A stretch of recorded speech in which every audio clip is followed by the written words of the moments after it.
Yo, what's going on, guys? It's your boy Mechanics, aka Mr. Net Pro, but man, Ted David, man. We got Montana Barrington, the most feared man in Baltimore. If you guys know me, make sure you guys hit that like button, subscribe, and share, and all that, man. Run Roach 2007. Y'all know the vibes, man. Let's go to get into this video, man.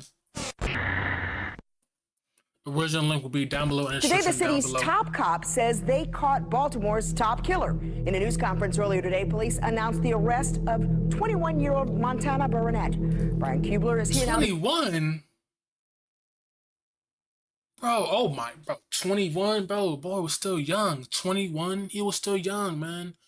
But I mean, if you're in the streets, you know, Sonny, you probably grow fast. Explain what the commissioner says the city streets are safer for this. Montana Malik Barronette. It was this 21-year-old police say shot and killed Alfonso Williams on this part of West Lafayette Street 2 years ago. But they say it would be just one life he snuffed out in a neighborhood he suffocated in fear. Barronette is an absolute poster child for what a repeat offender is in Baltimore City. We are certain he has been involved in numerous... yeah, they could say the streets will be safer, but I'm sorry, there's still other people in the streets like that. That don't make your fucking streets safer. It just takes one nigga off the streets. This street do not make this shit safer unless you actually want to improve our city and change something. Of violence to include multiple shootings and multiple murders. Damn. The city of Baltimore has built a reputation for itself as one of the most dangerous places in America. Underneath the hard-hitting football and cold weather, Baltimore has a dark underbelly ruled by vicious drug organizations that terrorize the city and boost the crime rate. The subject of today's video was like Marlo Stanfield from The Wire in real life. He was the leader of one of the most violent drug operations in Baltimore and was killing people left and right with a smile on his face. Damn. He was rumored to have been involved in up to 19 murders and was convicted of 6 of them. In fact, the 19 murders? Was convicted of what, 6 of them? Bro,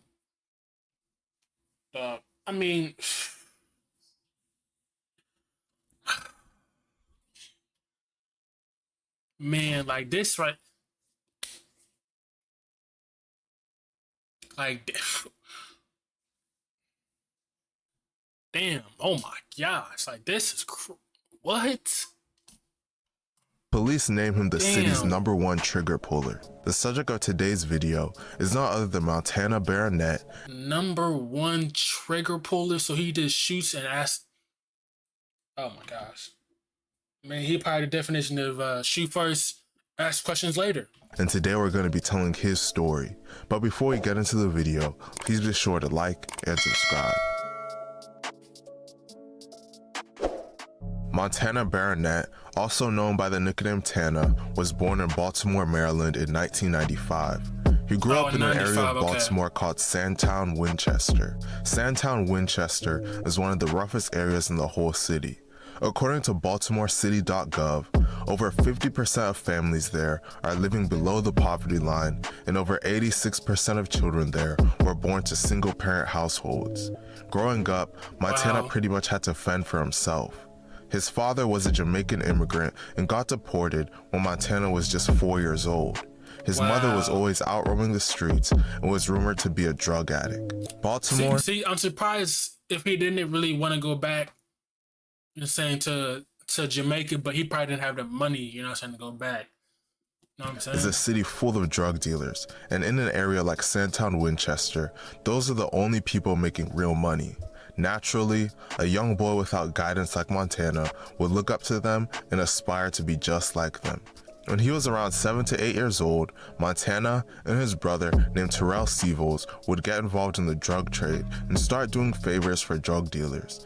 Eventually, when they were young teenagers, a member of the Black Guerrilla family named Davon Robinson recruited them to run one of his drug operations in Sandtown. Over time, Montana and his brother would go on to start their own crew called TTG, standing for Train to Go. The TTG crew grew to over 300 members, and they were making over $50,000 a week selling drugs. $50,000 a week? Oh my, that's a lot of money. Then you probably got to split it through the people though. But bro, making 50K a week. Oh my god, bro! You know how much that in a year?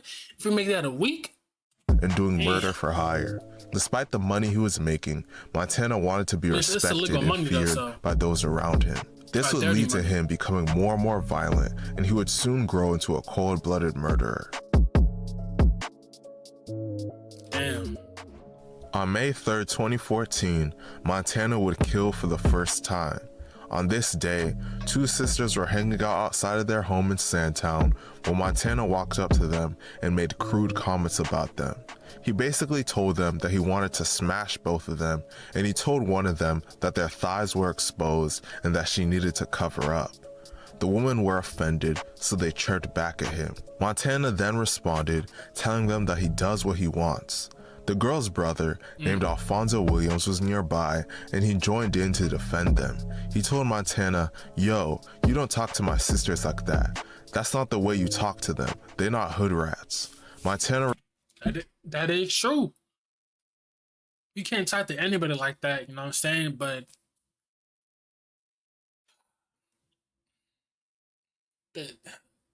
you're telling me Alfonso sadly lost his life because he was just trying to defend his sisters, and he don't like anybody talk to his sister like that. Like, and then we're sitting there killing our own people, man.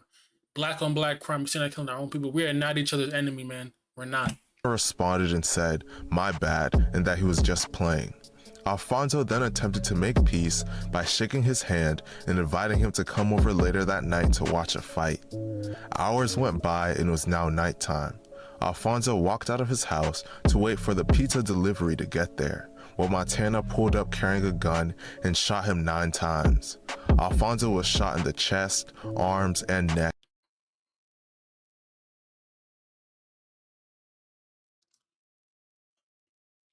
You hear this, guys, man?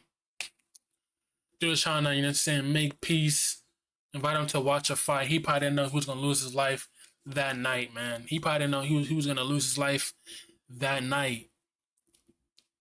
You know what I'm saying? He probably didn't really know he was going to lose his life that night. Saying he ordered a pizza, tried to watch a fight, and then the dude, come on, bro. That's messed up. Shot him 9 times. Why?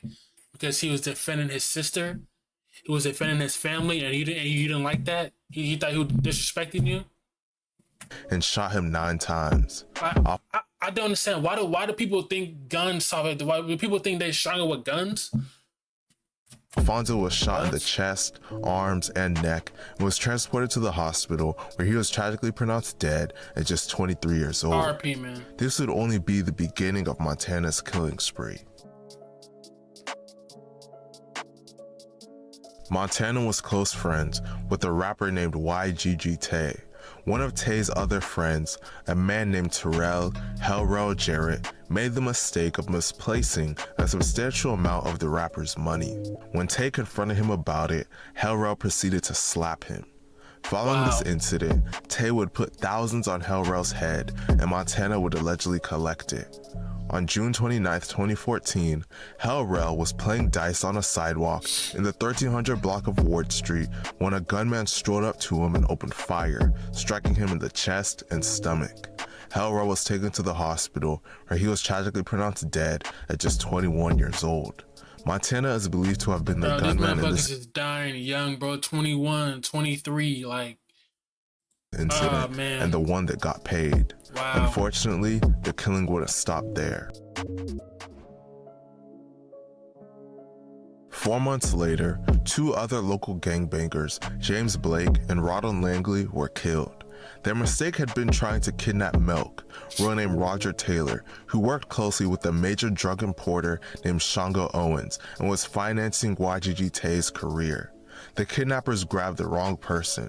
They kidnapped a guy named Scratch, real named Darius Singleton, who was Tay's friend and had borrowed Milk's car. After realizing they had the wrong guy, Blake and Langley stripped Scratch, took his money, and let him go. When word reached Milk and YGG Tay, a bounty was offered. Both Blake and Langley were shot dead. James Blake was just 24 years old, and Ronald Langley was just 22 years old. Montana and another TGG member named They put in bounties on people who had like this was fucking GTA or something. Like, bro. Real name John Harrison were named by witnesses and on social media as the likely triggermen. Langley was set on fire afterwards. His blackened remains were discovered. What?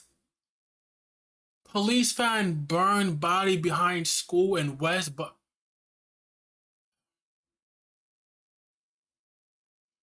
At this point, y'all some evil people, bro.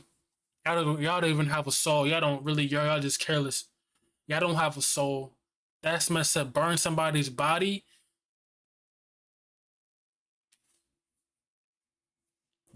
In November behind a West Baltimore elementary school.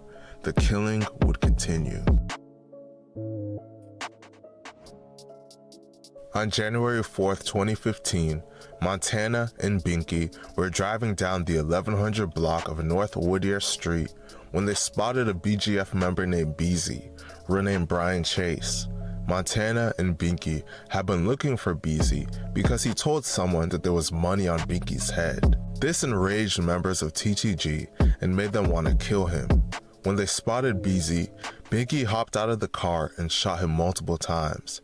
After being hit, Beezy started to crawl away towards a fenced yard when Montana and Binky pursued him and finished him off.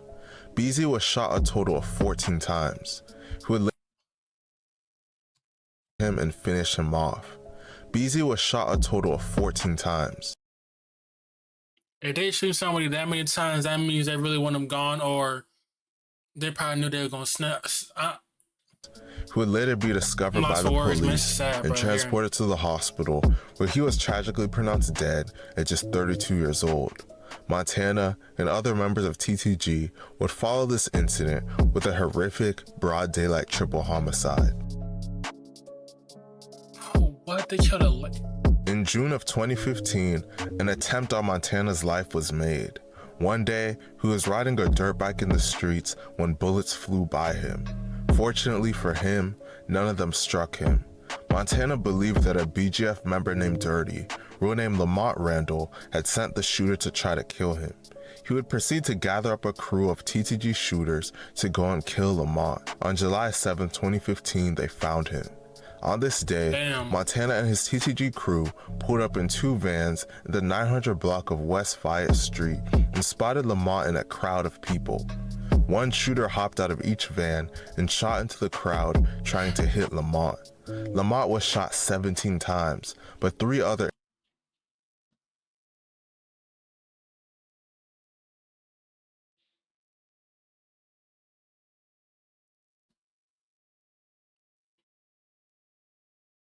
shot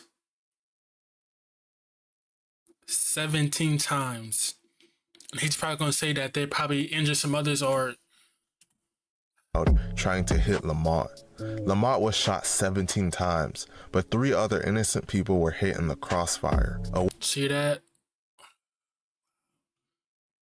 They're doing too much. I just try to get him and they killed two innocent people. Two innocent people, man. A woman named Jacqueline Parker was shot 11 times, and a man named Gerald Thompson was shot 19 times. A fourth victim named Ashley Johnson was shot as well. Lamont, Jacqueline, and Gerald would all tragically be pronounced dead. Lamont was just 39 years old, Jacqueline was just 53 years old, and Gerald was just 34 years old. Ashley survived her injuries. Montana was believed to have been paid $10,000 for being one of the gunmen in this murder. Before finally getting caught, Montana would be linked to one more murder. Montana and TTG were even willing to kill members of their own crew if they felt they had been crossed. A TTG member named Thug, real name Antonio Addison, had been associated with a man named Andrew Johnson. TTG believed that Andrew was cooperating with law enforcement, so they wanted to kill Antonio just for associating with him. On May 25th, 2016, Montana and TTG members... If he was cooperating with the police, you're probably gonna get caught because you couldn't have fed informant, police informant. Found Antonio in front of his grandmother's house in the 1200 block of North Carey Street when they shot him multiple times. He was taken to a hospital where he was tragically pronounced dead at just 22 years old. Montana had been quoted by an informant as having laughed about the murder and saying that Antonio deserved it. Montana had consistently been named by witnesses as the gunman in murders. First and second degree murder, first and second degree assault, firearm using but the police could never get enough evidence to charge him. Eventually, this would change and Montana would finally be brought to justice. Montana was arrest accidentally. What? How do you accidentally release somebody? What? Officially arrested on August 19th, 2016 while coming out of a movie theater. He was 21 years old at the time of his arrest. He was charged with the murder of Alfonso Williams, and the police were trying to find enough evidence to charge him with over a dozen more. That's In the crazy. official announcement of his arrest, the police called him the city's #1 trigger puller. In early 2017, Montana would be released from jail by accident due to a mistake by the employees. How do you release somebody on accident? That's like me. I'm accidentally. Nah, I don't know what I'm talking about. While he was in jail, the feds decided to pick up his case. Due to the feds picking up his case, his state charges were dropped. The employees working at the jail didn't realize the federal indictment was in place, so they just let him go, seeing that he no longer had state charges. Rather than flee the country, Montana went to a Gervonta Davis fight in Brooklyn and posted a picture. Oh, what? Bro, how'd you know when everybody in there is in there with a mass murderer, bro? Bro. Montana went to a Gervonta Davis fight in Brooklyn and posted a picture of himself at it on Instagram. The police were able to track him down the next day and rearrest him. The employees at the jail were suspended afterwards. Montana was suspected of many murders, but the police were able to gather enough evidence to officially convict him of the murders of Brian Chase, Marquez Jones, Lamont Randall, Gerald Thompson, Jacqueline Parker, and Antonio Addison. Montana wasn't the gunman in the March 2015 murder of Marquez Jones like he was in all the others, but he was charged for being the getaway driver. Montana was ultimately sentenced to life in prison. Once again, this lifestyle just feels so pointless. You create a drug empire. It is pointless, but they have nobody really to tell them what's right and what's wrong. There's nobody to tell them what's right and what's wrong. If we want this shit to change, we had to have the older people tell the youth what's right and what's wrong. But there's nothing like that. So this shit is gonna keep on happening and happening and happening and happening. Empire and make all this money, but you kill so many people and destroy so many lives in the process that you can't live peacefully. All of the work that you put in is rewarded with a cold prison cell for the rest of time. Let me know what you guys think about this situation. Hey man, that was a good video, man. I like that. Shout out to him. Where's the link will be down below in the description down below, man. So if y'all like that, give it a like, comment down below what y'all think of the video. We out.